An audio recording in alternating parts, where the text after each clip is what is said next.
Welcome back. एक बार फिर से आप सभी के सामने मेंसुरेशन से रिलेटेड क्वेश्चन लेकर आया हूं और ये क्वेश्चन है एक सर्कल से संबंधित। और देखिए क्या दे रखा है, एक वृत्त की परिधि यानी कि सर्कल का सरकमफ्रेंस दे रखा है। ठीक है, सरकमफ्रेंस को हम सी लिख देते हैं। कितना दे रखा है? 44 मीटर दे रखा है और इसका क्षेत्रफल ज्ञात करना है। तो मैं आपको सबसे छोटा तरीका बताता हूँ और बड़ा तरीका भी बता दूंगा, वो तो हम सब जानते हैं। तो छोटा तरीका क्या है कि इसका अगर जो एरिया निकालना है यानी कि क्षेत्रफल निकालना है सर्कल का और हमें सरकमफ्रेंस दे रखा है, तो एरिया निकालने के लिए हमें हमेशा फॉर्मूला लगाना सी स्क्वायर डिवाइड बाई 4 पाई यानी कि 4 पाई, और आसानी से आ जाएगा। सी यानी कि सरकमफ्रेंस परिधि, ठीक है, सी स्क्वायर यानी कि 44 गुणा 44 हो गया, डिवाइड कितने से करना है? 4, ठीक है। पाई का मतलब क्या हो गया? 22/7, ठीक है ना। 4 पाई का मतलब क्या हो गया? 22/7 हो गया, 22/7 हो गया, ठीक है। तो ये क्या हो जाएगा? 44 गुणा में 44, 4 नीचे जाएगा और कौन नीचे जाएगा? 22 नीचे जाएगा और 7 कहाँ रह जाएगा? ऊपर रह जाएगा, ठीक है।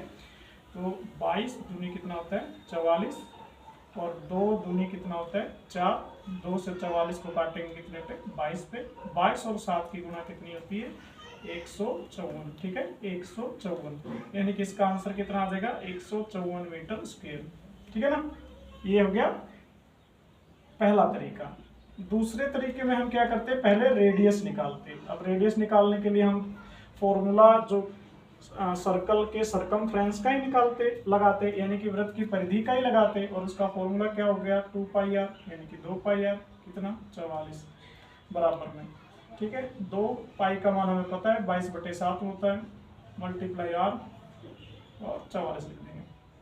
तो आर बराबर क्या हो जाएगा? 44, ठीक है, मल्टीप्लाई 1/2, इधर जो है ये मल्टीप्लाई है तो इधर आके डिवाइड हो जाएगा, ऐसे ये हो जाएगा। 7 ऊपर जाएगा, 22 नीचे आएगा, ठीक है। तो 22 दूनी 44, 2 से 2 कट जाएगा, यानी कि रेडियस कितना आ जाएगा? 7। और पूछा हमसे क्या है? एरिया। तो सर्कल का एरिया निकालने का फॉर्मूला क्या होता है? पाई आर स्क्वायर। पाई की वैल्यू कितनी होती है? 22/7। आर स्क्वायर यानी कि 7 मल्टीप्लाई में 7, 22 सत्ते कितना आ गया? 114, ठीक है। अब देखिए इसमें कुछ मुझे लग रहा है कि लंबा तरीका हो गया, ये है छोटा तरीका।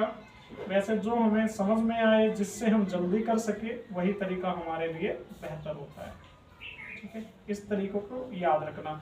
और याद कीजिए कि मैंने लास्ट वीडियो में आपको एक एरिया निकालने का फॉर्मूला अभी बताया।